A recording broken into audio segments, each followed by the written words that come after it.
नमस्कार, पूनम की आवाज चैनल में आपका स्वागत है। दोस्तों, आज हम आपको सुनाएंगे एक गुणवान बहू की बहुत अच्छी कहानी। अगर आप हमारे चैनल पर नए हैं तो प्लीज हमारे चैनल को सब्सक्राइब करें, वीडियो को लाइक करें और शेयर करें। लक्ष्मी की नई शादी हुई थी और आज रसोई घर में उसकी पहली रसोई थी, क्योंकि जब वह ससुराल में विदा होकर आई थी तो कल शाम को ही उसकी सासू माँ ने उसे बता दिया था, बहू कल सुबह तुम्हारी पहली रसोई है। इसलिए सुबह ही लक्ष्मी जल्दी उठ गई थी और नहा धोकर रसोई में खाने की तैयारियों में जुट गई थी। उसने रात को ही अपने पति रमन से परिवार वालों की पसंद और नापसंद के बारे में पूछ लिया था। उसका नाम ही लक्ष्मी नहीं था। वो स्वभाव से भी सुंदर, गुणवान और धैर्यवान थी। लक्ष्मी ने सुबह सुबह सारी तैयारियां कर ली थी। रसोई घर में उसने सबसे पहले मीठे की शुरुआत की। मीठे में उसने बेसन का हलवा, जो उसकी सास हर खुशी के अवसर पर बनाती थी और सभी को पसंद था, क्योंकि रमन ने उसे बता दिया था। रसोई घर में एक खिड़की थी जो गली की तरफ खुलती थी। खिड़की से ठंडी ठंडी हवा अंदर आ रही थी, जिससे उसको गर्मी का एहसास कुछ कम हो गया था। वो सब्जियां वगैरह काटने लगी। तब उसकी ननंद उसकी मदद के लिए आई तो उसने उसे रसोई की आवश्यक सामग्रियों के बारे में पूछा और उसे आग्रह करके फिर वापस भेज दिया। तभी उसे गली में कुछ औरतों की बात करने की आवाज आने लगी। कुछ देर बाद आवाज नजदीक आई तो लक्ष्मी को ऐसा महसूस हुआ कि शायद वे औरतें उसके ससुराल के बारे में बातें कर रही हैं, और लक्ष्मी खिड़की के पास खड़ी हो गई। उसने थोड़ा उठकर आंचल को खींचकर निगाह मारी। दो औरतें खड़ी बातें कर रही थीं, जो उसकी सास की उम्र के लगभग थी। एक औरत कहने लगी, अरे आजकल भलाई का जमाना कहाँ है? बन्नी को देखो, बन्नी गांवों में बनिया की घरवाली होती है, उसे बन्नी कहते हैं। यहाँ देख लो। रमन की शादी में उसकी माँ को ही नहीं शामिल किया गया। हर जगह बन्नी ही मालिक बनी घूम रही है। बहू भी ऐसी आई है, अभी तक अपनी सास से मिली ही नहीं है। सास बेचारी तो नौहरे में एक कमरे में बंद पड़ी है। लक्ष्मी को कुछ समझ नहीं आया कि बन्नी कौन है और उसकी सास कौन है, और भी ध्यान से फिर सुनने लगी। अब वो बूढ़ी औरत बोल रही थी, बन्नी के तो भाग खुल गए हैं। ऐसी सुंदर सुघड़ बहू रमन की, और दहेज भी तो पूछो मत। घर भर गया। बहू नहीं का साक्षात लक्ष्मी आई है। तो दूसरी औरत बोली, अरे बहन, उसका नाम भी लक्ष्मी है, तो भी दूसरी बार आई है ससुराल में और सुबह सुबह रसोई में लग गई है। दोनों की निगाहें अब रसोई की तरफ थी, पर सास को क्या सुख दिया। वो बूढ़ी औरत फिर बोली, बेचारी वो तो अलग थलग पड़ी है।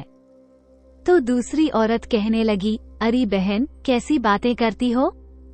उस बेचारी को बताया ही नहीं होगा कि उसकी सगी सास तो कोई और है, और बच्चे भी तो देखो बन्नी के कहीं में रहते हैं। मजाल है कोई उसकी बात टाल जाए, सगे हो या सौतेले। तभी लक्ष्मी का ध्यान टूटा। कढ़ाई में तेल धुआं छोड़ रहा था और उसका मन उनकी औरतों की बातें सुनकर दुखी हो रहा था। औरतें तो बातें करते हुए गली से चली गई, लेकिन लक्ष्मी की जिज्ञासा को बढ़ा गई।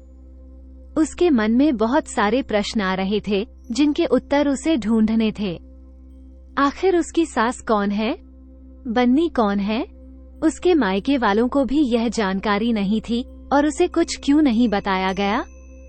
इन प्रश्नों के भंवर में डूबती उतरती लक्ष्मी ने खाना बना दिया। लक्ष्मी के ससुर जी का नाम रामदास था।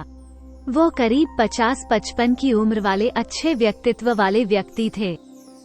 छोटे से शहर में उनकी फैक्ट्री थी।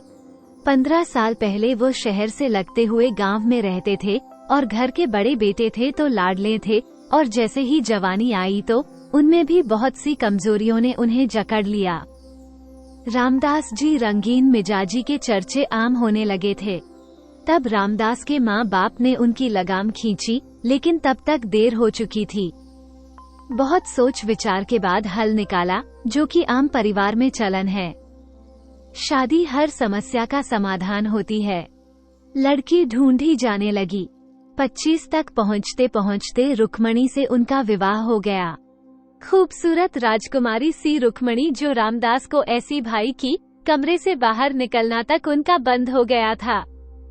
तब उसके माँ बाप ने चैन की सांस ली थी।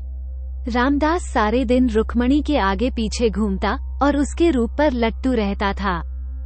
रुक्मणी भी इतना प्यार करने वाले पति को पाकर फूली नहीं समाती थी और वे कहते थे, सच में तुम बहुत खूबसूरत हो। रुक्मणी एकदम अप्सरा जैसी। वो बड़े लाड से रुक्मणी से कहने लगता था तो रुक्मणी भी अपने नाज नखरे इठलाकर दिखाती थी और कहती थी, चलो हटो, सारे दिन झूठ बोलते रहते हो। और उसकी इस अदा पर रामदास मर मिटता था। 2-3 साल बीतते रामदास का छोटा भाई शहर पढ़ने चला गया और रामदास की बहन की शादी हो गई। अब रामदास के पिता चाहते थे कि उनका बड़ा बेटा काम संभाले। कई बार वह रामदास को कह चुके थे, पर अब उम्र हो गई है बेटा, अब तुम गृहस्थी वाले हो गए हो, आगे परिवार बढ़ेगा तो मेरा हाथ बटा दो। लेकिन रामदास अभी गृहस्थी के चक्कर में पड़ने वाला नहीं था। वह कहने लगा, मेरा अभी कोई इरादा नहीं है और अभी से कामकाज पिताजी, मेरी तो अभी खेलने खाने की उम्र है, कहकर रामदास टाल देता था। जब कोई असर होता उसके माँ बाप को नहीं दिखा तो उसकी सास ने बहू का सहारा लिया, जिसके साथ वो सारा दिन रहता था। उसी के समझाने से शायद रामदास समझ जाए। रुक्मणी अब किशोरी से वयस्क हो चली थी। सास उसे नित नई नई बातें समझाने लगी थी, जिससे वो रामदास को काम करने के लिए राजी कर पाई। अभी तक घर में किलकारी नहीं गूंजी थी, इसलिए समाधान यही सोचा गया, अगर रामदास के जीवन में कोई नन्हा मुन्ना आ जाए तो उसे जिम्मेदारियों का एहसास हो जाएगा। खैर, जो उपाय हो सकते थे अपनाए गए और साल भर होते होते पता नहीं कौन सा उपाय काम आया कि रुक्मणी की कोख भरी हो गई और घर में खुशियां छा गई। कुल मिलाकर परिणाम यह निकला कि रामदास खुशी खुशी फैक्ट्री जाने लगा। नियत समय पर बालक का जन्म हुआ। धूमधाम से उसका जन्मोत्सव मनाया गया। गृहस्थी की गाड़ी अपनी रफ्तार से आगे बढ़ रही थी। एक लड़की और एक लड़के ने परिवार को बढ़ा दिया। भाई शहर में नौकरी पाकर वहीं का हो गया और माता पिता जल्दी ही बेटे की सुखी गृहस्थी देखकर एक एक करके स्वर्गवासी हो गए। इस सब के परिणाम स्वरूप रुक्मणी घर गृहस्थी में ऐसी फंसी कि रामदास के लिए अब उसे समय ही नहीं मिल रहा था। लक्ष्मी भी अब एक परिपक्व गृहिणी बन चुकी थी। घर गृहस्थी में ही वो व्यस्त रहती थी। अब उसका बड़ा बेटा रमन स्कूल जाने लगा और उससे छोटी बेटी मीना माता पिता दोनों की लाडली थी। उससे 2 साल छोटा गगन अभी 2 साल का था। रामदास के बदलते रंग देखकर रुक्मणी ने उसे समझाने की बहुत कोशिश की, लेकिन उस पर कोई असर नहीं हुआ। जिस रुक्मणी के लिए वो 3 साल तक घर से बाहर नहीं निकला था, आज वो उसकी बात पर ध्यान भी नहीं देता था। रात को देर से घर आना, खाना भी बाहर खा लेना, यहाँ तक कि कभी कभी वो रात को भी वापस नहीं आता था। रुक्मणी ने रामदास से कहा, सुनो जी, आज जल्दी आना, बाजार जाना है। तो रामदास बोला, तो मुझे जल्दी आने की क्या आवश्यकता है? तुम अकेले भी तो जा सकती हो, रुक्मणी कहने लगी। पर बच्चों की देखभाल के लिए किसी को तो घर पर होना चाहिए। तो वो कहने लगा, देखो बच्चे बड़े हो रहे हैं, थोड़ा फिक्र मेरी भी कर लेती तो मैं भी जल्दी आ सकता था। रामदास ने उसका ध्यान अपनी ओर दिलाते हुए कहा, तो वो कहने लगी, तुम्हें मेरी क्या जरूरत है? बाहर जी लगता है तुम्हारा तो। दिन रात यहाँ मैं घर में पिसती रहती हूँ और तुम लाट साहब बाहर घूमते रहते हो। इस तरह शिकवा शिकायतों के बीच धीरे धीरे रुक्मणी और रामदास के बीच बात बात पर तकरार होने लगी और फिर लड़ाई झगड़े में बदलने लगी। यह नहीं था कि रामदास बच्चों से प्रेम नहीं करता था, वो बच्चों से बहुत प्रेम करता था, उनकी हर जरूरत का ध्यान रखता था, लेकिन रुक्मणी में अब उसे ज्यादा रुचि नहीं रही थी। आज की रुक्मणी में और 9 साल पहले वाली अल्हड़ रुक्मणी में बहुत अंतर आ गया था। इखरे बदन वाली रुक्मणी अब दोहरे बदन की हो गई थी। चेहरे की चमक गृहस्थी के जंजाल में फीकी पड़ गई थी। व्यवहार में भी वो पहले जैसी मधुर भाषण नहीं रही थी। कहाँ वह अपना सारा प्रेम उस समय रामदास पर लुटाती और हर संभव उसकी खुशी का ध्यान रखती। लेकिन पिछले 4-5 वर्षों में रामदास उसकी गिनती में पीछे होता चला गया। कारण भी था, एक एक करके 3 साल में 3 बच्चे और फिर सास का असमय स्वर्गवास होना। छोटी उम्र में ही गृहस्थी का पूरा भार रुक्मणी पर आ पड़ा। जब रुक्मणी को लगा कि रामदास उससे ज्यादा दूर जा रहा है तो उसने उससे अपनी व्यवस्था और बच्चों की जरूरतों के बारे में बताकर उसे अपनी ओर खींचने की कोशिश की। पर अब जब भी वो पति को कुछ कहती तो रामदास अनसुनी कर देता। वो कहता, तुझे कमी क्या है? तेरी सारी जरूरतें पूरी कर रहा हूँ तो तू क्यों उखड़ जाती है? तब वो कहती, रुक्मणी सुविधाएं सब कुछ नहीं होती हैं। मुझे घर गृहस्थी संभालने में तुम्हारा साथ भी चाहिए। लेकिन रामदास का दिल नहीं पिघला। सच तो ये था, अब रुक्मणी से रामदास ऊब गया था और उससे कम बात करता था। 2-3 वर्ष इसी तरह कलह में बीत गए। पति के प्रेम बिना स्त्री की क्या दशा होती है, ये तो कोई विरहणी ही समझे। वही स्थिति अब रुक्मणी की हो गई थी। अपनी इच्छाओं को मारती, पति के साथ को तरसती। वो मन ही मन उठने लगी। बात पर वो लड़ने को तैयार रहती। चिड़चिड़ा स्वभाव उसका बन गया था। इन सब बातों का बच्चों पर भी असर होने लगा। माता पिता की रोज रोज की कलह बच्चों को डरा देती थी।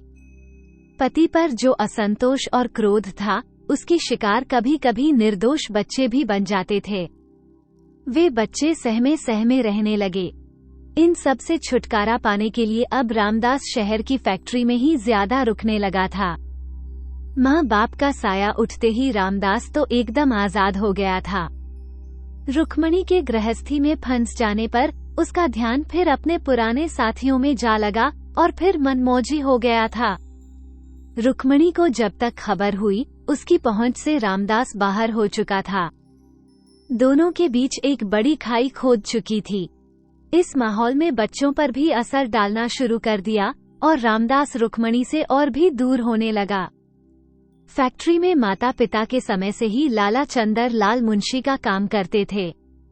रामदास उनका बहुत सम्मान करता था और फैक्ट्री का सारा लिखापढ़ी का काम उन्हीं पर छोड़ रखा था। उम्रदराज लाला बेटे की तरह रामदास को सलाह मशवरा दिया करते थे, लेकिन रामदास उनकी बहुत इज्जत भी करते थे और उनके ऊपर काम छोड़कर मौज मस्ती में लग जाते थे। 2 वर्ष पहले लाला चंदर लाल की पत्नी, बहू और बेटे की एक एक्सीडेंट में मृत्यु हो गई थी और बेटे की एकमात्र निशानी के तौर पर उनकी पोती सीमा थी, जो इस समय 15-16 साल की हो रही थी। जब भी रामदास ज्यादा समय फैक्ट्री में रुकते तो अक्सर लाला चंदर लाल उनके लिए घर से खाना लेकर आते और जब कभी रामदास की लड़ाई रुक्मणी से हो जाती तो वे नाराज होकर रात को भी फैक्ट्री में ही रुक जाते। तब लाला चंदर लाल उनको घर पर खाने के लिए ले जाते, जहां पर रामदास की निगाह सीमा पर पड़ गई। खूबसूरत कली सी खिलती सीमा उसके मन को भा गई और उसका मन उसके लिए मचलने लगा। 9-10 साल पहले रुक्मणी भी उन्हें ऐसे ही भाई थी। आते जाते कभी कभी सीमा भी उनसे बात करने लगी। सौभाग्य कहिए या दुर्भाग्य, अचानक लाला चंदर लाल बीमार पड़े तो कई दिन फैक्ट्री नहीं जा पाए। तब रामदास कारण जानने के लिए घर गया तो पता लगा लाला चंदर लाल बीमार है और फिर दवाई देखभाल का जिम्मा रामदास ने स्वयं ले लिया। इस तरह रामदास का घर में आना जाना बहुत ज्यादा होने लगा। अब सीमा भी उनसे खुल गई थी। देखभाल के बहाने रामदास काफी समय लाला चंद्रलाल के यहाँ गुजारने लगा। कई बार तो वो सुबह ही पहुँच जाता था और नाश्ता, खाना, रात का खाना सब कुछ वहीं खाने लगा। सीमा से वे बहुत प्यार से बातें करता। सीमा उसे साहब कहकर बुलाती थी। जैसे जैसे उसकी सीमा से निकटता बढ़ती जा रही थी, रुक्मणी उनके दिल से बिल्कुल दूर होती जा रही थी। अल्हड़ सीमा को इस सब की समझ नहीं थी। माँ बाप के बाद दादा ही एक सहारा थे और उनकी बीमारी में रामदास एकमात्र सहायक था। इधर लाला चंदर लाल को सीमा की चिंता सता रही थी कि अगर उन्हें कुछ हो गया तो सीमा का क्या होगा। उन्होंने रामदास से चिंता व्यक्त की, बेटा, मेरी बीमारी ठीक होते नहीं दिख रही। लगता है जल्दी ही बुलावा आ जाएगा। मेरे बाद मेरी पोती सीमा का क्या होगा? सेठ रामदास बोले, आप चिंता मत करिए, मुंशी जी जल्दी आप ठीक हो जाएंगे और मैं हूं ना। सीमा की चिंता मत करिए, बस आप भगवान पर भरोसा रखिए। रामदास ने जो मुंशी जी को भरोसा दिलाया और अपनी तरफ से उनका पूरा ध्यान रखने लगा। कुछ दिनों की बीमारी के बाद लाला को अपने साथ ले गई और छोड़ गई मासूम सी सीमा को अकेला। रामदास ही इस समय उसका एकमात्र सहारा था और इस सहारे ने इस अवसर का पूरा फायदा उठाया। रामदास ज्यादा समय सीमा का ध्यान रखने में गुजारने लगा। इस तरह सीमा पूरी तरह उस पर निर्भर हो गई और एक दिन जब रामदास घर वापस आया तो साथ में सीमा थी, उसकी दूसरी पत्नी के रूप में। रुक्मिणी के जीवन में जो थोड़ी बहुत उम्मीद थी, अब वो भी समाप्त हो गई थी। अपने घर में, अपने कमरे में, अपने पति के साथ किसी दूसरी औरत को बर्दाश्त करना आसान नहीं होता। जब तक ये सब बाहर था, आंखों से दूर था, एक हल्का सा पर्दा था। बच्चे अभी नासमझ थे। उनके सामने सीमा का परिचय उनकी छोटी माँ है कहकर कराया गया। सीमा रुक्मिणी को जीजी कहती, उसे सम्मान देती। उसे ज्यादा समझ नहीं थी, पर यह एहसास था कि उसने रुक्मिणी के अधिकार को अपने नाम कर लिया है। उसकी कोशिश तो यही रहती वो रुक्मिणी को कोई दुख न पहुंचाए। लेकिन रुक्मिणी के लिए इससे बड़ा दुख क्या हो सकता था? उसके अधिकारों पर उसकी आंखों के आगे डाका पड़ गया था और वो कुछ नहीं कर सकी थी। एक दिन रुक्मिणी ने कहा, सुनो, तुम्हें जीजी कहने की कोई जरूरत नहीं है। मैं तुम्हारी जीजी नहीं हूँ। भगवान ना करे किसी की तुम्हारे जैसे छोटी बहन हो। ऐसा कहकर रुक्मिणी ने सीमा को दुत्कार दिया। सीमा कहने लगी, तो मैं क्या करूं? सीमा के पूछने पर रुक्मिणी क्रोध से पैर पटकती हुई वहां से चली गई। सीमा दुखी मन से वहां से अपने कमरे में चली गई और सारे दिन अनमनी सी कमरे में रही। जब रात को रामदास लौटा तो उसके कोमल हुए चेहरे को देखा तो पूछ बैठा, क्या हुआ सीमा? फिर सीमा ने रोते रोते रुक्मिणी की सारी बात रामदास को बता दी। समझता तो रामदास भी सब कुछ था, लेकिन अब उसके लिए सीमा ज्यादा महत्वपूर्ण थी। वो सीमा को ज्यादा तवज्जो देता था। उसने सीमा को बहलाया और कहा, तुम्हें रुक्मिणी से बात करने की जरूरत नहीं है। तुम अपने काम से काम रखा करो। जो भी कहना है मुझसे कहो, मैं हूँ ना तुम्हारे लिए। कुछ दिन में सब ठीक हो जाएगा और उसने सीमा को अपने गले लगा लिया। अब रामदास से रुक्मिणी की बात ही नहीं होती थी। कुछ तो रामदास का अपराध बोध रुक्मिणी के सामने नहीं पड़ता और कुछ रुक्मिणी का क्रोध। दोनों ने एक दूसरे से पूरी तरह काट दिया था। अब वह पूरी तरह सीमा का होकर रह गया। अब वह बच्चों की जरूरतें भी सीमा से पूछकर ही पूरी करने लगा। मासूम बच्चों की बातें सुनकर सीमा खुश रहती थी। 3-4 साल सीमा अकेलेपन के जीवन में रही थी। अब वो अकेलेपन के जीवन से निकलकर एक भरे पूरे परिवार में आ गई थी। बच्चे जब उसे छोटी माँ कहकर बुलाते तो उसे बड़प्पन का एहसास होता और जब रामदास उस पर प्रेम लुटाता, सारी फरमाइश पूरा करता तो जैसे पिता की कमी पूरी हो जाती। अजीब सा रिश्ता था, एक ही घर में एक दूसरे के साथ। इन सब के बीच रुक्मिणी की नफरत सीमा के लिए बढ़ने लगी और इस नफरत की आग का असर सबसे ज्यादा बच्चों पर पड़ने लगा, क्योंकि रुक्मिणी अपने बच्चों को सीमा से दूर रखना चाहती थी। उसे लगता था उसका पति तो उसे छोड़ चुका है, कहीं बच्चे भी सीमा के लाड दुलार से उससे दूर न हो जाएं, और उसे जो इन हालातों ने और चिड़चिड़ा बना दिया था, जिसका फायदा सीमा को हुआ। उसका फायदा ये हुआ कि जहाँ बच्चों को प्यार मिलने लगा, उनकी इच्छाएं पूरी होने लगी। बच्चे पानी की तरह वहीं बह जाते हैं। 2 साल बीतते बीतते सीमा गर्भवती हो गई। इस समय तक रुक्मणी के तानों को सुनते सुनते वो भी उससे कटने लगी थी। वो अब उसे बड़ी बहन न मानकर दिल से सोच समझने लगी, क्योंकि वह समाज में अभी भी रुक्मणी ही पत्नी का दर्जा प्राप्त किए हुए थी। धीरे धीरे वह रुक्मणी के खिलाफ रामदास के कान भरने लगी। हालांकि अभी तक रामदास ने रुक्मणी के साथ कोई दुर्व्यवहार नहीं किया था और अपने बच्चों को वो बहुत प्यार करता था और रुक्मणी उनकी माँ थी। लेकिन सीमा के साथ रुक्मणी का व्यवहार उसे अच्छा नहीं लगता था, लेकिन फिर भी वो ये सब अनदेखा कर दिया करती तथा रुकवाने की बजाय ये हक उसको मिले, इसके लिए सीमा ने रामदास पर जोर डालना शुरू कर दिया। उसके लिए उसका आग्रह ये था कि वह शहर चले और उसके घर शिफ्ट हो जाए। वहाँ वो फैक्ट्री भी अच्छी तरह देख पाएगा और उसके साथ भी ज्यादा समय गुजार पाएगा। उसका बच्चा भी वहीं पैदा होगा। समाज में वो उसकी पत्नी के रूप में जानी जाएगी। कुछ दिनों के टाल मटोल के बाद सीमा के आगे रामदास को झुकना ही पड़ा और रामदास कुछ दिनों में ही शहर में शिफ्ट हो गया। शहर आते ही सीमा ने कोठी के पिछवाड़े नोहरे में एक छोटा सा कमरा रुक्मणी को रहने को दे दिया, जबकि बच्चों को अपने साथ कोठी में रख लिया। अब तक सीमा ये तो समझ चुकी थी कि रामदास अपने बच्चों से बहुत प्यार करता है और अगर बच्चे उसके साथ रहेंगे तो जो भी होगा उसका रास्ता आसान होगा। बच्चों से उसे कोई परेशानी नहीं थी। सच तो ये था, रुक्मणी की नफरत ने उसे उसके खिलाफ कर दिया था। शुरुआत में उसने रुक्मणी के साथ छोटी बहन की तरह रिश्ता निभाया था और खुद उसका अपराधी खुद मानने लगी थी। और रुक्मणी की इस दुर्दशा का जिम्मेदार अगर कोई था तो वो रामदास ही था। सीमा तो अपनी परिस्थितियों से मजबूर उसकी जिंदगी में आ गई थी। रामदास और रुक्मणी के रिश्ते तो पहले से ही खराब हो चुके थे। वह न आती तो कोई और आ जाती। इस तरह वह अपने को निर्दोष मान चुकी थी। रुक्मणी को अब वह ज्यादा महत्व नहीं देती थी। उसे वह महत्वहीन समझ चुकी थी कि इसकी कोई जरूरत नहीं है। रामदास ने घर के सभी फैसले सीमा पर छोड़ दिए थे। अब वो घर में अपना राज कायम करके चलाती थी।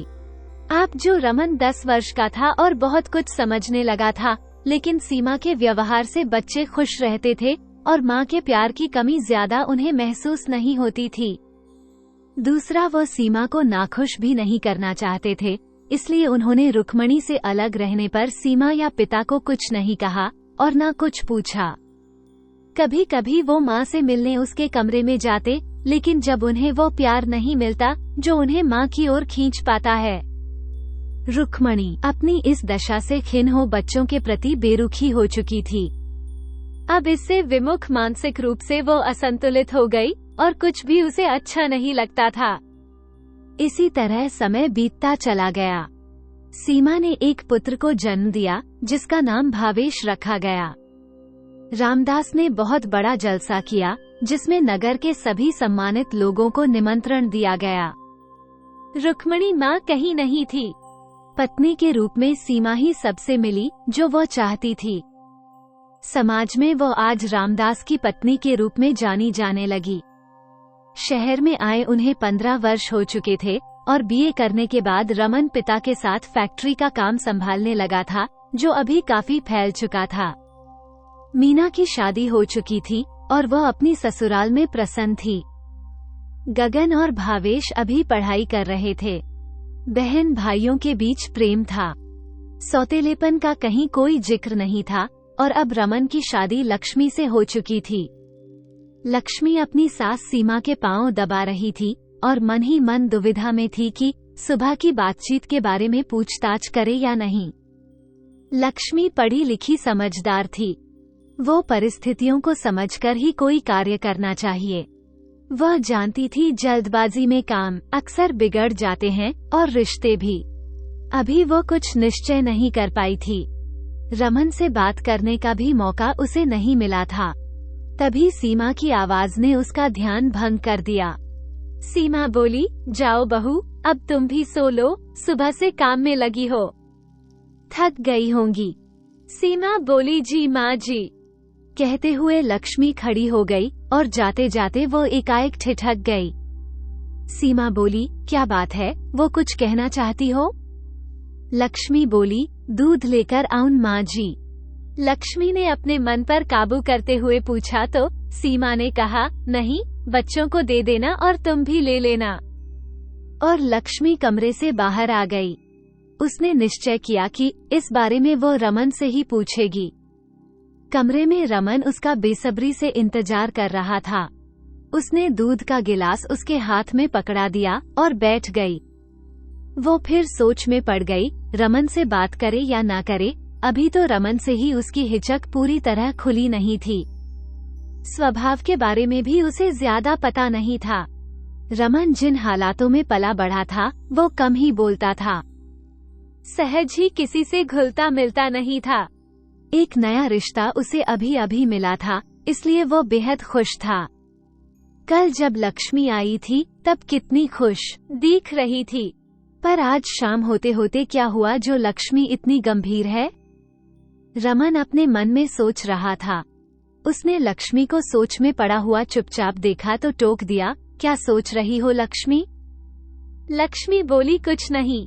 लक्ष्मी ने अपने मन के भाव छिपाने की कोशिश की और कहने लगी, जी मैं थक गई हूँ। दूध का गिलास रखते हुए उसने प्यार से पूछा, हो सकता है इसने मायके में कभी काम ना किया हो। रमन सोचने लगा और आज सारा दिन घर का सारा काम संभाला है। और यह सोचते हुए उसने लक्ष्मी से पूछने के लिए जैसे ही मुंह खोला तो उसने फिर मुंह बंद कर दिया और कहने लगा। रमन ने हाथ सहलाते हुए कहा, लक्ष्मी को लगा यही मौका है, वरना वो सोच सोचकर ही रह जाएगी और परेशान होती रहेगी। उसने धीरे से कहा, आपसे कुछ पूछूं? रमन ने कहा, पूछो ना लक्ष्मी। क्या बात है, अब हम पति पत्नी हैं, आपस में हिचक कैसी? मुझे अपने दिल की बात नहीं करोगी तो किससे करोगी? और अब लक्ष्मी ने थोड़ी सी हिम्मत आ गई और उसने रमन से कहा, रमन जी, मैं जानना चाहती हूँ सीमा मम्मी कौन है और तुम्हारी अपनी माँ कहाँ है? एक झटके में लक्ष्मी ने अपना प्रश्न रमन की ओर दाग दिया, जैसे कोई विस्फोटक हुआ हो। रमन के हाथ से लक्ष्मी का हाथ छूट गया। वो सोचने लगा, किसने बताया? लक्ष्मी को? रमन ने हैरानी से पूछा, घर में कोई बात हुई है क्या? लक्ष्मी बोली, नहीं, घर में कोई बात नहीं हुई, पर क्या? लक्ष्मी ने उसका हाथ पकड़कर पूछा तो रमन बोला, हाँ, और वो एकदम सहम गया। वो सोचने लगा, इसे कैसे पता लगा? सीमा माँ ने तो माँ को शादी में भी सभी रस्मों से दूर रखा था। अब सीमा माँ इस पर क्या कहेगी? हमने तो ये बात इसके घर वालों से भी छिपाई थी। उसने कुछ घबराहट के साथ पूछा, सीमा लक्ष्मी, तुम्हें कैसे पता लगा? बताओ ना लक्ष्मी। उसने पत्नी के कंधे पर हाथ रख दिया। उसकी आंखों में झांकने लगा। तब लक्ष्मी ने जो कुछ सुबह गली में औरतें बातें कर रही थीं, सुना था तो बता दिया। तो रमन बोला, सीमा माँ हमारी छोटी माँ है और मेरी सगी माँ रुक्मणी है जो कोठी के पीछे रहती हैं। रमन ने बचपन से अब तक की सारी कहानी लक्ष्मी को सुना दी।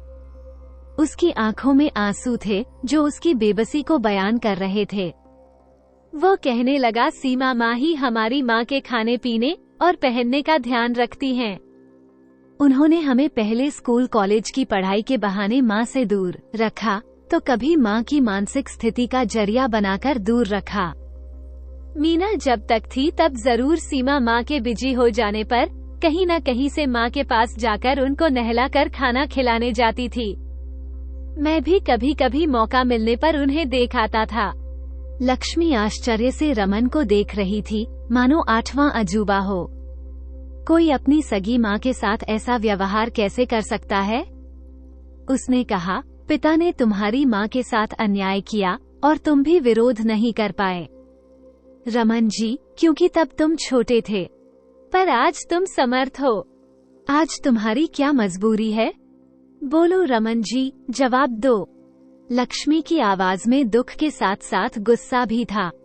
रमन कहने लगा, लक्ष्मी, अभी तुम्हें घर का माहौल नहीं पता है। छोटी माँ इस घर की मालकिन हैं। उन्हें जो सही लगता है वही इस घर में होता है। हम उनके आगे नहीं बोल सकते। रमन ने लाचारी भरे स्वर में कहा तो लक्ष्मी बोली, पर तुम स्वयं फैक्ट्री संभालते हो। क्या कभी घर में ये कहा है कि तुम अपनी माँ को अपने साथ रखना चाहते हो? घर के बड़े बेटे को इतना अधिकार तो घर में होगा ही। और लक्ष्मी ने गुस्से में कहा तो रमन बोला, नहीं, फैक्ट्री पापा के नाम पर है। ये घर भी सीमा माँ का है। सीमा माँ ने बचपन से हमारा ख्याल रखा है, यहाँ तक कि हम तीनों भाई बहनों को माँ का प्यार भी दिया है। हम उन्हें कैसे नाराज कर सकते हैं? लक्ष्मी पापा भी नाराज हो जाएंगे। फिर मम्मी भी तो पागलों की जैसी रहती है। रमन ने अपनी मजबूरी के साथ अपनी सोच भी लक्ष्मी के सामने रख दी। लक्ष्मी कहने लगी, रमन वो तुम्हारी सगी माँ है और उनकी इस हालत के जिम्मेदार कौन है? क्या तुम नहीं जानते? और रमन हैरानी से लक्ष्मी को देखने लगा और कहने लगा, पर मेरे हाथ में क्या है? लक्ष्मी उनकी देखभाल के चक्कर में कहीं छोटी माँ और पापा नाराज हो गए तो कहीं मेरा और उनका दोनों का अहित न हो जाए। रमन के अंदर का डर लक्ष्मी के सामने जाहिर हो गया था तो वो कहने लगी, यह अहित नहीं होगा रमन जी। लक्ष्मी सोचते हुए बोली, मैं बोलूं कैसे? रमन जो लक्ष्मी की ओर देखने लगा तो लक्ष्मी बोली, मैं इस घर में बहू बनकर आई हूँ। मैं सब कुछ संभाल लूंगी और किसी को नाराज होने का अवसर भी नहीं दूंगी। साथ ही मम्मी जी भी ठीक हो जाएंगी। बस मुझे तुम्हारे साथ और सहायता की आवश्यकता है। लक्ष्मी ने रमन की तरफ देखते हुए कहा तो रमन ने कुछ बोलना चाहा। लक्ष्मी कहने लगी, लेकिन किंतु परंतु ये सब छोड़ दो। बस एक ध्यान रखना रमन जी, हमें माँ से फिर से परिवार में उनका स्थान दिलाना है और उनके लिए ठीक होना सबसे पहले जरूरी है। रमन कहने लगा, लक्ष्मी मैं तुम्हारा साथ देने को तैयार हूँ। सब कुछ अगर पहले जैसा हो जाए तो सबसे ज्यादा खुशी मुझे होगी। मैं तुम्हारा एहसान मानूंगा, लेकिन सब कुछ सोच समझ कर करना। कोई भी एक कदम हमारी मुश्किलें बढ़ा सकता है। रमन कुछ उम्मीद और चेतावनी के स्वर में बोला। लक्ष्मी बोली, रमन जी आप चिंता मत करो, मैं जो कहती हूँ ध्यान से सुनो। लक्ष्मी रमन के समीप आ गई और धीमी आवाज में वो रमन को कुछ समझाने लगी। उसकी बातें रमन को हैरत में डाल रही थी, साथ ही उम्मीद भी जगा रही थी। बीच बीच में रमन सिर हिला देता और हाँ ना कह देता। लक्ष्मी बोली, ठीक है रमन जी। लक्ष्मी के सब समझाने के बाद रमन ने पूछा, तुमने तो सच में कमाल कर दिया। रमन ने कहा, मैं तो कभी ऐसा सोच भी नहीं सकता था, न ही कभी हिम्मत हुई। तुम मेरे जीवन में खुशियों की बहार लेकर आई हो लक्ष्मी। रमन खुश होकर बोला तो लक्ष्मी बोली, हाँ तो कुछ इनाम दीजिए। लक्ष्मी बोली तो रमन जी बोले, क्या बताऊं, मेरा सब कुछ तो तुम्हारा ही है। जो भी कहोगी वो जो मेरे बस में होगा वही मैं तुम्हें दूंगा। और रमन खुशी भरी आवाज में लक्ष्मी का हाथ प्यार से थाम लिया और बोला, तुम्हारा प्यार और विश्वास चाहिए मुझे। लक्ष्मी कहने लगी। रमन बोला, वो तो ठीक है। अब आधी रात बीत चुकी थी। पति पत्नी के बीच का प्रेम इस आधी रात में और गहरा हो चुका था। मन और आत्मा का मिलन ही सच्चे गृहस्थ जीवन की नींव है, जिस पर आने वाली जिंदगी टिकी होती है। सीमा किसी सोच में थी, तभी रमन घबराया हुआ आया और बोला, छोटी माँ, मम्मी की बहुत तबीयत खराब है, खाना भी नहीं खा पाई, सांसें भी तेज चल रही हैं। क्या डॉक्टर को बुला लें? तो वो कहने लगा, नहीं नहीं, डॉक्टर बुलाने और आने में कहीं देर ना हो जाए। माँ, हमें उन्हें हॉस्पिटल लेकर जाना पड़ेगा, रमन बोले जा रहा था। सीमा की समझ में कुछ नहीं आया कि वो क्या कहे। दरअसल पिछले दिनों वो रुक्मणी की देखभाल के लिए ही गई नहीं थी। शादी में व्यस्त थी और रुक्मणी को बिसरा चुकी थी। नौकरानी ने ध्यान रखा या नहीं, उसने पूछा ही नहीं। कहीं सचमुच कुछ हो तो नहीं गया या? वो सुनकर घबरा सी उठी। रमन और बाकी बच्चों की नजरों में वो गिर न जाए, कहीं रामदास भी उसे गलत न समझने लगे। इस समय बहू घर में है, पता नहीं उसे क्या क्या पता लगा है, और रमन भी कुछ बदला सा है। तो वो कहने लगी, सीमा हाँ हाँ डॉक्टर के ले चलो। सीमा सकपकाई सी बोली, शादी के काम में मैं उनका ठीक से ध्यान नहीं रख पाई, और नौकर तो तुम जानते ही हो कैसे होते हैं, लगता उन्हें अच्छे से ध्यान नहीं रखा होगा। सीमा सफाई देते हुए बोली, मैं भी साथ चलती हूँ रमन, तुम्हारे पापा तो फैक्ट्री चले गए हैं। सीमा हॉस्पिटल में डॉक्टर के कमरे के बाहर बेंच पर बेचैन सी बैठी थी। रमन और लक्ष्मी रुक्मणी के साथ अंदर थे। उनके दिमाग में बहुत सी बातें एक साथ चल रही थी। सुबह जो हुआ था वो उसे अभी भी समझ नहीं आया। रमन से पूछने का मौका ही नहीं मिला था। ऊपर से एक और समस्या आ गई। सुबह वह जितना खुश और संतुष्ट थी, उतनी अब चिंतित और बेचैन थी। उसके मन में एक डर सा फैला हुआ था कि 20 साल से जिस साम्राज्य का सुख अकेली सीमा भोग रही है, कहीं वो बिखर न जाए। मौका मिलते ही वह रमन से बात करेगी और पता करेगी कि लक्ष्मी को उसने क्या और क्या क्या बताया है, और वह अपने विचारों में गुम थी।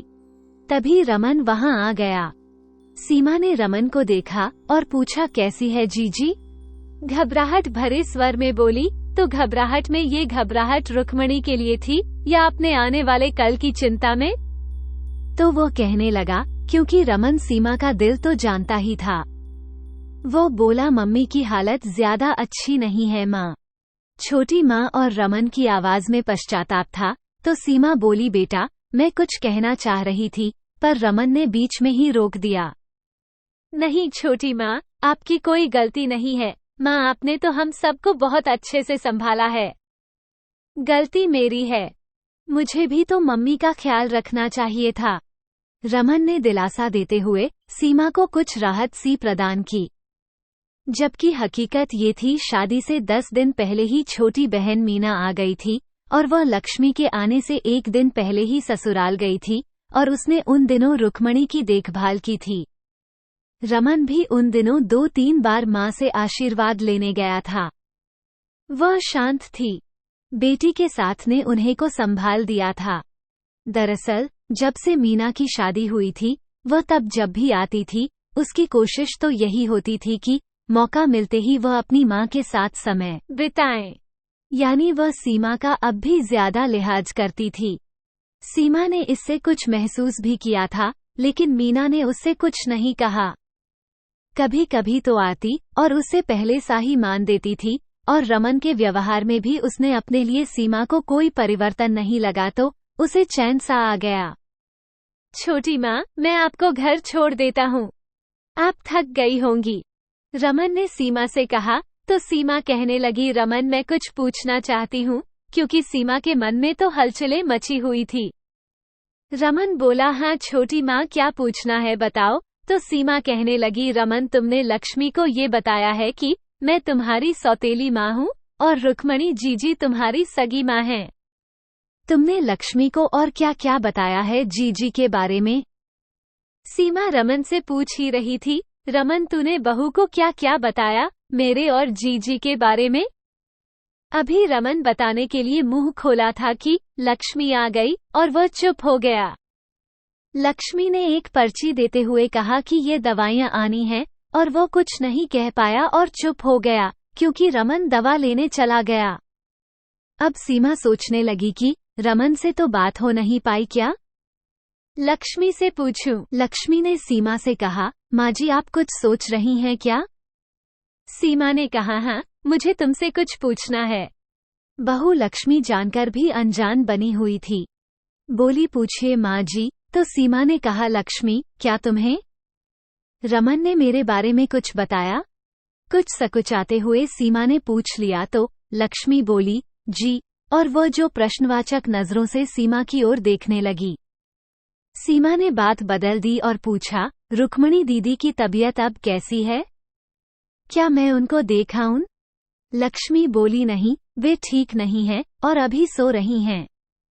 दवाइयों का असर है, आप वैसे दूर से देख सकती हूँ। तो सीमा हिचकिचाते हुए बोली, नहीं, वो सो रही हैं तो बाद में देख लूंगी।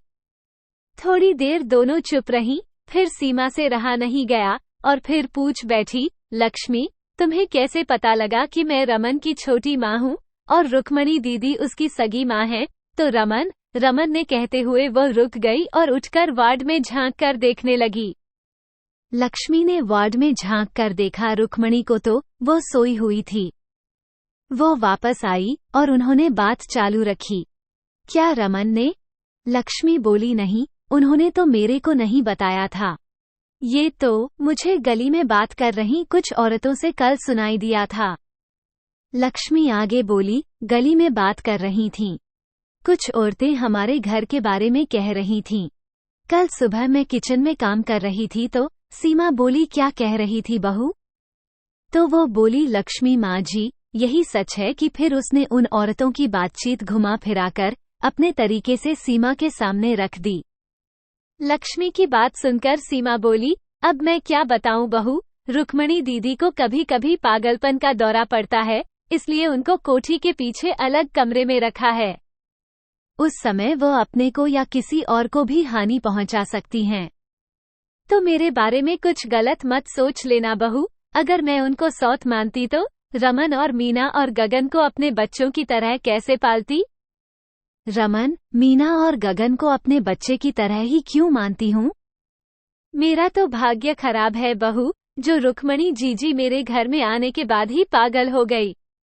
पहले तो वह मानसिक रूप से कमजोर और चिड़चिड़ी थी, पर बाद में उनकी हालत ज्यादा खराब हो गई।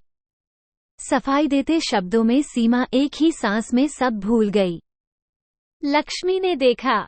इतना कहते कहते सीमा की आंखें नम हो गई। वे वहां से दूर बेंच पर जाकर बैठ गई और अपने चेहरे को हाथों से ढक लिया। सीमा को मन ही मन कुछ तसल्ली हुई कि रमन अभी भी उसके कहे में है और लक्ष्मी से उसने कुछ नहीं बताया। लक्ष्मी ने सोचा शायद उनकी असलियत उनके सामने आ गई है, इसलिए वो अपने भाग्य को कोस रही है। तभी उसकी तंद्रा भंग हुई। रमन दवाई लेकर आ गया था। तभी दूसरी तरफ से रामदास जी और गगन और भावेश भी आते दिखाई दिए। सीमा चुप बैठी थी और रमन ने अपने पिता को मां की तबीयत के बारे में बताया। लक्ष्मी डॉक्टर के कमरे के बाहर बैठी हुई सुबह के बारे में सोच रही थी, जबकि डॉक्टर रुक्मणी जी का चेकअप कर रहा था। लक्ष्मी रमन के साथ रुक्मणी के कमरे में पहुंची, तब उसने देखा एक छोटा सा कमरा है। चारपाई पर रुक्मणी लेटी हुई है। सारा कमरा काफी दिनों से रंगा हुआ भी नहीं था। लक्ष्मी पूछने लगी, आप कैसी हैं मम्मी जी? उसकी सांस अस्त व्यस्त पड़ी हुई थी। देखने से लगता था कि वे बहुत कमजोर हैं। लक्ष्मी ने देखा रुक्मणी देवी जी की उम्र 45-50 के करीब थी। अपने समय में बड़ी सुंदर रही होंगी, लेकिन समय के चाबुक ने उनको 10 वर्ष आगे खींच दिया है। वो पुरानी सी चादर लपेटे हुए तकिया पेट के पास चिपकाया हुआ था। हाथ पैरों पर झुर्रियां सी थी। बाल उलझे हुए थे। वास्तव में मीना के जाने के बाद शायद किसी ने उनकी ओर ध्यान नहीं दिया था। रुक्मणी ने लक्ष्मी और रमन को देखा तो उठने लगी, पर उठ नहीं सके। रमन ने उनको सहारा दिया और लक्ष्मी ने उनके पैर छुए। रमन भी साथ में पैरों में झुक गया। वो आश्चर्य से रमन और लक्ष्मी को देखने लगी। उनकी आंखों में आंसू थे। लक्ष्मी और रमन के सर पर कंपकपाते हाथ रखते हुए कहा, मैं ठीक हूँ बेटा। उन्होंने बहुत कमजोर आवाज में पूछा, तुम रमन की बहू यहाँ कैसे आ गई? दोनों चुप थे। बहुत सुंदर हो, मीना ने बताया था। तुम्हारे बारे में कमजोरी के कारण रुक्मणी ठीक से बोल नहीं पा रही थी। उसे बोलने के लिए अपना सारा जोर लगाना पड़ रहा था। लक्ष्मी ने उसके हाथों को अपने हाथों में लिया और चारपाई पर पैरों के पास बैठकर उनको दिलासा दिया और बोली, मम्मी जी आप चिंता ना करें, अब आपकी बहू आ गई है ना, आपको कोई दुख परेशानी नहीं होने देगी। रुक्मणी भावुक हो गई और कहने लगी, बहू जवानी तो दुख में बीत गई, अब बुढ़ापे में सुख का क्या करना। रमन लक्ष्मी को कहा, चलो लक्ष्मी हम मम्मी जी को लेकर हॉस्पिटल चलते हैं, मैं बाहर सबको बताता हूँ। तब तक तुम मम्मी जी के कपड़े वगैरह ठीक कर दो। रमन बाहर चला गया। लक्ष्मी रुक्मणी से बातें करने लगी। आप शायद अपने जीवन से निराश हो गई हैं? मम्मी जी, कुछ भी कह लो बहू। रुक्मणी कहने लगी, अब इस जीवन में रखा ही क्या है? पति बच्चे सब बेगाने हो गए। अपना तो कोई नहीं रहा। मौत आ जाए बस, अब सहा नहीं जाता। अकेले पड़े पड़े मन कलप जाता है। ये कमरा भी अब मेरा ठिकाना है। कितने बरस हो गए यहाँ से बाहर की दुनिया नहीं देखी। इतना ज्यादा बोलने पर रुक्मणी को खांसी आ गई। लक्ष्मी उनकी पीठ और सीने पर हाथ फेरने लगी। लोटे से उनको पानी पिलाया। फिर उससे खाना खाने का आग्रह करने लगी। खाने के छोटे छोटे निवाले को और उसके मुंह में रखने लगी। थोड़ा सा खाना खाने के बाद उन्होंने मना कर दिया और लेटने लगी। लक्ष्मी ने सहारा देकर लिटा दिया। थोड़ी राहत मिलने पर वो फिर बोलने लगी, मानो बरसों से बोलने को कोई ना मिला हो और आज दिल की भड़ास निकाल दे। कहने लगी, बहू, अकेलापन खाने को दौड़ता है, कुछ भी अच्छा नहीं लगता। भगवान उठा ले, बस यही कामना है। लक्ष्मी ने उनके हाथ को दबाते हुए कहा। ऐसा नहीं कहते मम्मी जी। अच्छे दिन नहीं रहे तो बुरे दिन भी नहीं रहेंगे। आपके पुराने दिन फिर लौट आएंगे। अभी तो मैं आई हूँ। मुझे भी अपने पति के जन्मदाता के साथ रहने का अधिकार है ना? रुक्मणी ने लक्ष्मी से पूछा, एक बात बताओ। लक्ष्मी बोली, क्या मम्मी जी? तो रुक्मणी बोली, तूने रमन पर क्या जादू कर दिया जो डॉक्टर को लेने चला गया? अभी तक तो बिना सीमा की आज्ञा के एक गोली भी नहीं लाया। तो लक्ष्मी कहने लगी, सुबह का भूला शाम को घर आ जाए। मम्मी जी, उसे भूला नहीं कहते। रुक्मणी चुप हो गई। लक्ष्मी कुछ और कहती, तब तक रमन आ गया। फिर दोनों को सहारा देकर रुक्मणी को हॉस्पिटल ले गए। रामदास, सीमा, गगन और भावेश रुक्मणी को देखने अंदर कमरे में गए। दवाई के असर के कारण रुक्मणी सोई हुई थी। उसके चेहरे पर मुर्दनी सी छाई हुई थी। रामदास की निगाह जब रुक्मणी पर पड़ी तो एक बार वह सन्न रह गया। उन्हें तो देखे हुए ही 5 साल हो गए थे। वह लगभग 60 का होने वाला था, लेकिन अभी भी स्वस्थ, जवान और रौबीले लगते थे। अपनी उम्र से कम 8-9 साल छोटी रुक्मणी को उन्होंने देखा, जो बूढ़ी सी नजर आ रही थी। उम्र में जैसे उसे चारों तरफ से घेर लिया था। बाल सफेद, आंखों के पास चारों तरफ काला घेरा बन गया था। शरीर अस्थि पंजर बन गया था। करुणा का भाव उसके अंदर तक उन्हें भिगो गया। रुक्मणी के साथ बिताए शुरू के 6-7 साल अचानक उसकी आंखों के सामने घूम गए। यह क्या वही रुक्मणी है जिसके लिए वह 3-4 साल घर से बाहर नहीं निकला था? उन्हें अपने आप पर ग्लानि महसूस हुई और उन्हें प्रश्नवाचक दृष्टि से सीमा की ओर देखा। सीमा भी अपने को ग्लानि से भरा महसूस कर रही थी। उसने निगाह झुका ली। घर में सब यही सोचते थे, सीमा रुक्मणी के प्रति अपनी जिम्मेदारी अच्छे से निभा रही है। वह सब इससे मुक्त हैं। सीमा ने भी उन सभी को इसी तरह एहसास दिलाया था और सीमा का सारे घर पर अधिकार था। उसे कोई और उसके आगे ज्यादा अपनी बातें भी नहीं रख पाता था। रामदास जी की यह निगाह सीमा को शर्मिंदा कर गई। कुछ देर बाद सभी बाहर आ गए। रमन ने उन्हें घर जाने को कहा। रामदास और सीमा दोनों के दिमाग में बहुत कुछ एक साथ चल रहा था। विशेष तौर से नई बहू लक्ष्मी के सामने दोनों शर्मिंदगी महसूस कर रहे थे।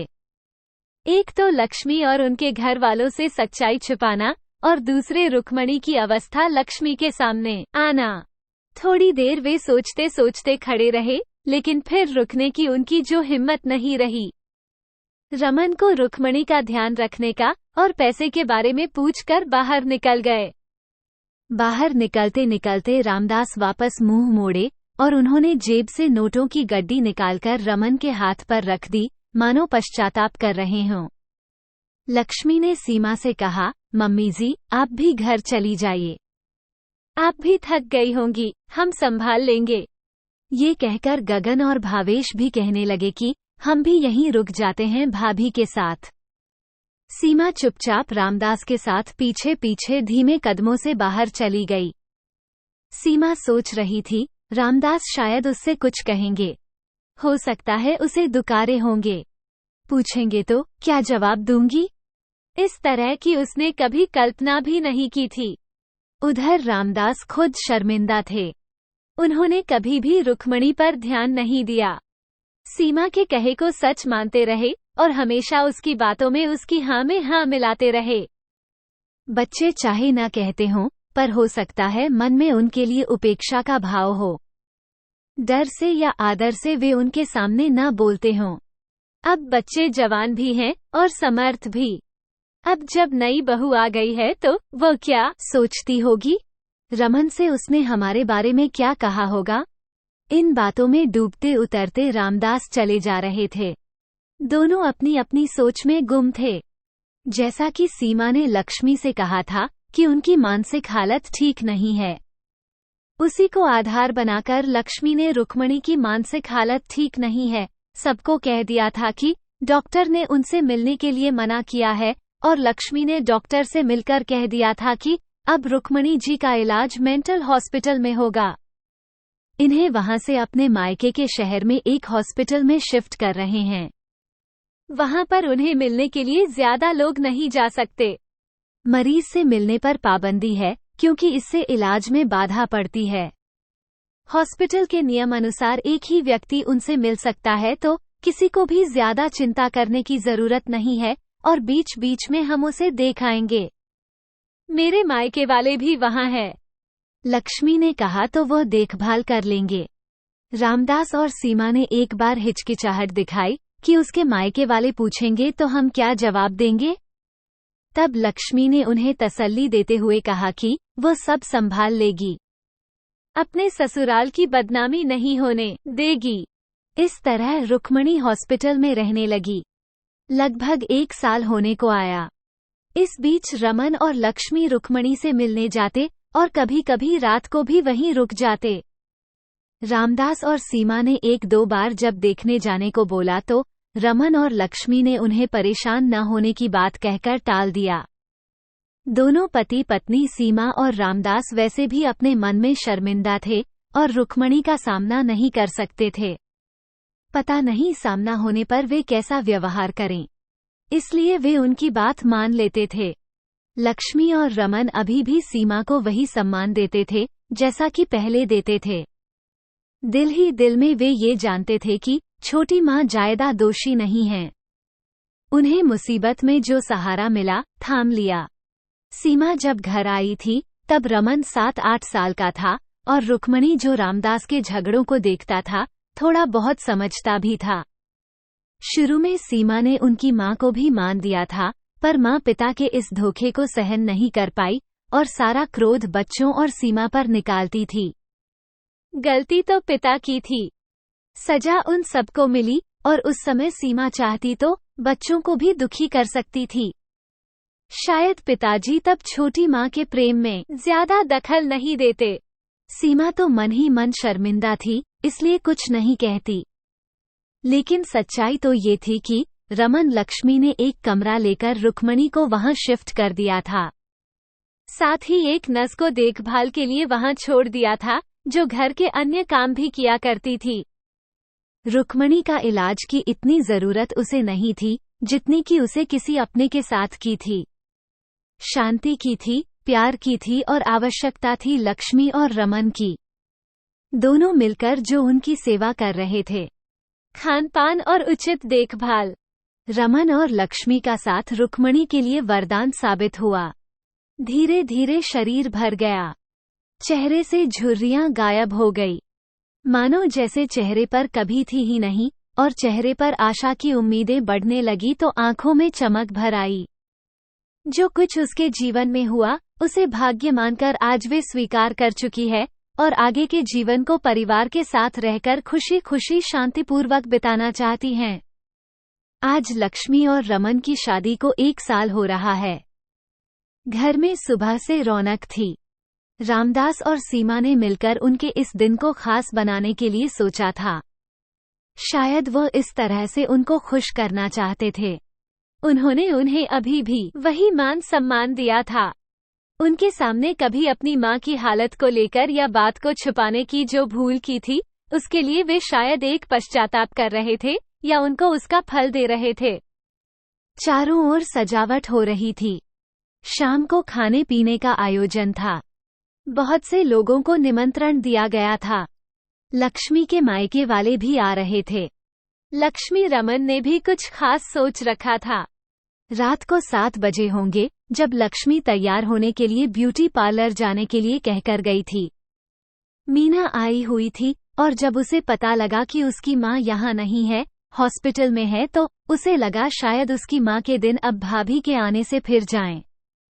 तभी उसने देखा लक्ष्मी आ रही है। एक सुंदर प्रभावशाली व्यक्तित्व की महिला उसके साथ है। सभी देखने लगे। मायके वाले तो पहले ही आ चुके थे। लक्ष्मी के साथ कौन है? ये प्रश्न सभी के दिमाग में कौंध रहा था। जब वो दोनों नजदीक आए तो सबके साथ सीमा और रामदास देखते रह गए, क्योंकि यह तो रुक्मणी थी। दोनों के मुंह से एक साथ आश्चर्य में निकला, रुक्मणी जीजी। सीमा बोलने लगी और रामदास ने कहा रुक्मणी। रुक्मणी मुस्कुराई। उसने सीमा के गाल थपथपाए और यह स्पर्श सीमा को एहसास करा गया कि रुक्मणी ने उसे माफ कर दिया है। वो झट से रुक्मणी के चरणों में झुक गई। कहने लगी, मुझे माफ करना जीजी, मैंने आपके साथ बहुत गलत किया। रुक्मणी ने उठाकर उसे गले लगा लिया।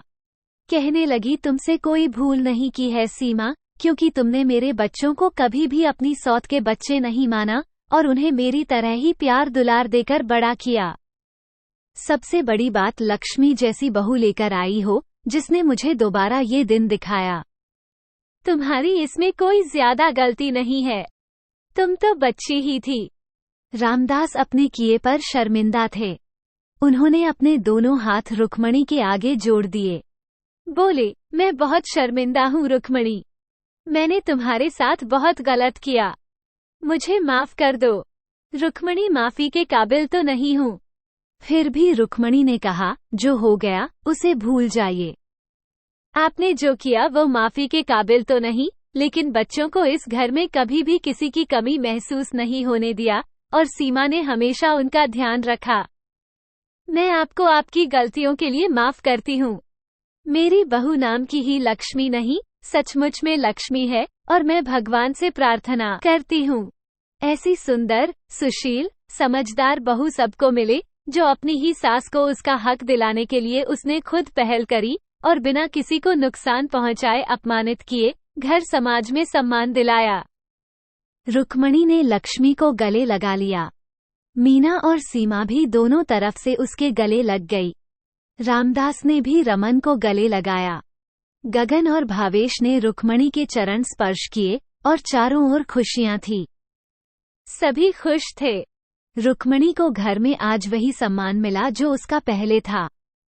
सीमा ने उसको बड़ी बहन की तरह ही, जैसे कि पहले जब वह आई थी उसी तरह से उसको मान दिया, और रुक्मणी ने जो पहले नहीं किया था वह आज किया। सीमा को मन से अपनी छोटी बहन स्वीकार कर लिया। दोस्तों, अगर आपको हमारी कहानी पसंद आई हो तो प्लीज हमारे वीडियो को लिए लाइक करें, शेयर करें और चैनल को सब्सक्राइब करें। वीडियो को अंत तक देखने के लिए आपका बहुत बहुत धन्यवाद।